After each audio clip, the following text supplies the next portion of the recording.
सुमित्रा अपनी बहू को आवाज देती है। अरे बहू, देख मेरा भाई आया है, जरा उसके लिए चाय नाश्ता तो लेती आ। क्या दीदी, चाय नाश्ते से क्या होगा, खाना मंगाओ खाना। अच्छा ठीक है, मंगाती हूँ। तभी सुमित्रा की बहू तारा हाथ में पर्स लिए बाहर आती है। मम्मी जी, मैं मार्केट जा रही हूँ, मेरी सहेलियाँ बाहर मेरा इंतजार कर रही हैं। मामा जी को खाना आप दे दीजिएगा, मुझे ना देर हो रही है। और सुमित्रा वहाँ से चली जाती है। ये देख कल्लू लाल सुमित्रा से कहता है, ये क्या दीदी, तुम्हारी बहू तो बहुत अकड़ू है। कोई बहू अपनी सास से ऐसे बात करती है क्या? ये अगर अपने गांव में होती ना तो अपनी माँ इसे 2 मिनट में सीधी कर देती। तुम कहो तो मैं अभी माँ को फोन करके बुला लेता हूँ। अरे नहीं नहीं कल्लू, पहले का जमाना और था, अब जमाना बदल गया है। हमें बहू को अपनी बेटी की तरह रखना चाहिए। और वैसे भी ये किस किताब में लिखा है कि शादी के बाद लड़की की आजादी छीनकर उसे 4 दीवारी में कैद कर दूं? उसे भी अपनी मर्जी से जीने देना चाहिए। अरे इसी का नाम जिंदगी है। ये सब छोड़, तू खाना खा। हाँ हाँ दीदी, बड़ी जोरों की भूख लगी है। अगले दिन, ये देखिए मम्मी जी, कल मैं मार्केट से अपने लिए साड़ी लेकर आई हूँ। मैं आपके लिए भी साड़ी ले रही थी, लेकिन मुझे कोई साड़ी पसंद ही नहीं आई। अच्छा, मैं ऑफिस के लिए निकल रही हूँ, मुझे देर हो रही है। ये कहकर तारा वहाँ से चली जाती है। तारा के जाती ही अरे दीदी, तुम्हारी बहू तो दिन दहाड़े तुमसे झूठ भी बोलती है। सिर्फ अपने लिए साड़ी लेकर आई है। क्या बाजार की दूसरी सभी दुकानें बंद हो गई थी? देखो तो कैसा बहाना करके चली गई। राम कसम दीदी, देख लेना, ऐसी बहुएं ज्यादा दिन अपनी सास से निभा नहीं पाती। ये तो तुम्हें घर से निकाल कर रहेगी दीदी। अरे तू कुछ ज्यादा ही चिंता कर रहा है मेरी। ऐसी कोई बात नहीं है, मेरी बहू मेरा बहुत ख्याल रखती है। सुमित्रा अपने कमरे में चली जाती है। अरे 2 दिन हो गए इस घर में, लेकिन कुछ मजा नहीं आ रहा।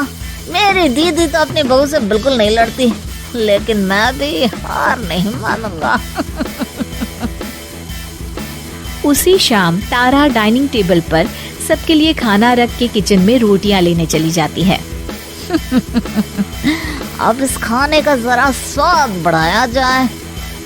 कल्लू लाल खाने में कुछ कंकड़ मिला देता है। अब इस खाने को खा के मेरी दीदी अपनी बहू की अच्छी खबर लेगी और मुझे आज सास बहू के झगड़े का लाइव एपिसोड देखने को मिलेगा। थोड़ी देर के बाद घर के सभी लोग खाना खाने लगते हैं। ओह, मेरे खाने में कंकड़ आ गया। अरे बहू, आज तुमने कैसा खाना बनाया है? पता नहीं पापा जी, मैंने तो रोज की तरह ही खाना बनाया है। पता नहीं आज क्या हो गया। अरे कोई बात नहीं बहू, अब तू जानबूझकर ऐसा खाना तो बनाएगी नहीं। मैं तो कहती हूँ इसी बहाने आज बाहर से खाना मंगवा लेते हैं। बहू, क्या कहते हैं उसे जो घर खाना पहुँचाते हैं? जुर्माटो?